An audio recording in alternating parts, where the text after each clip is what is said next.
Welcome to Wednesday's edition of the Warrior Daily. Today we are joined by men's and women's swimming and diving coach Sean Peters. Thanks for joining us today, Coach. Thanks, Adam. Wrapping up the regular season here and getting ready for GLIAC Championships. Maybe just talk about first the final meet you had at Eastern Michigan. Had some pretty good performances there, and then after that we had the WCU Diving Invitational. Maybe talk about how the divers did at that invitational there for you. Sounds good. Well, we'll start with Eastern. So with Eastern, we had some very good performances, especially by Christina Novoshenko. Christina ended up breaking our varsity record in the 200 butterfly and being the first female to break the 2-minute barrier with that performance, not only within our school history, but also in the NCAA this year. So actually the swim was just a few tenths of a second off the national record. So not exactly sure where that came from, but we'll take it, and she'll take it, and she was in a zone because even 20 minutes before that race, she had to do the 1,000 freestyle, the longest race that we offered at the meet, and she ended up doing a season best time, 10:11. So it was overall a very good performance from her. Both medley relays were very strong. I mean, Eastern Michigan being a Division I program, both medley relays took control early and held on, and then we had some great races throughout the course of the meet, especially from Søren Holm and Lucas Fernandez Villanova on the men's side. On the women's side, we had some very good swims. Carol Azambuja's 200 backstroke, and once again, Kayla Scott has been very solid all throughout the year. So it's things are looking good on that front. And then we had the diving invitational last weekend, and there were some great performances there as well.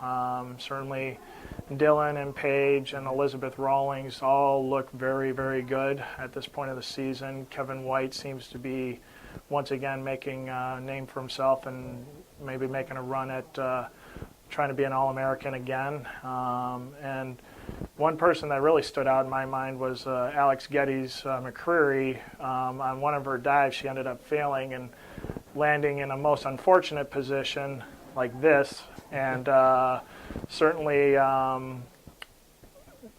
had to go see the trainers after that and get some work done, but because there were enough divers there, it allowed her some time to recover, get her mentally focused, and after that, I don't think I saw her throw any dives that was less than a 6 or 6.5. I mean, she really took off. So a lot of great performances, and the divers have been doing it all year long. So I'm pretty fired up about where they're at.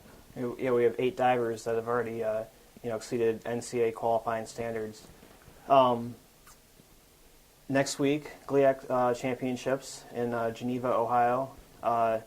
Just talk about maybe the mindset, coming in. This is kind of the home stretch for you guys in terms of, getting ready for the conference meet. Always a big meet where you guys have swept the last 3 meets, on both sides. Well, certainly both teams are pretty excited about it. I mean, for one, we've been training all year for this moment, and they're ready to go. I mean, they're really fired up. They're putting up some really good times in practice right now, and I can tell that they just want to get to that conference meet and show what they can do, because up to this point we've been building towards it, but it's going to be here. It's here, so we're pretty excited about that. And then and both teams are looking good. I mean, the women's team is really deep all the way throughout. I mean, we have 5 very strong divers and 16 very capable swimmers that can score some points. And then on the men's side,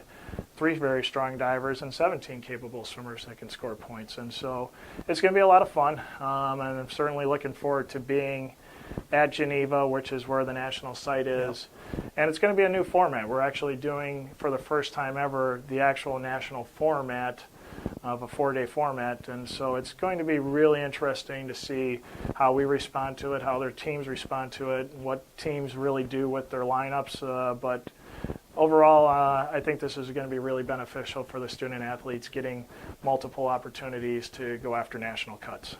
maybe preview the field for us a little bit. Last year, Grand Valley, I think, finished second on both sides, and then we just saw them here, at Wayne State here last month. Are they your top competitor? Are there some other teams that could make a run at, the titles this year? Well, on the men's side, you got Grand Valley. They're very good. I mean, they're the number 4 ranked team in the country on the men's side, and they're looking really good. And then certainly Ashland has a lot of great individuals. Malone they've really built up their program well.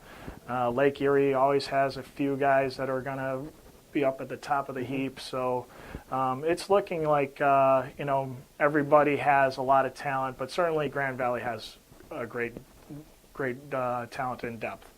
On the women's side, Grand Valley, once again, Northern Michigan's a very good team. They really they only sponsor women's swimming. They don't have the men's program yet.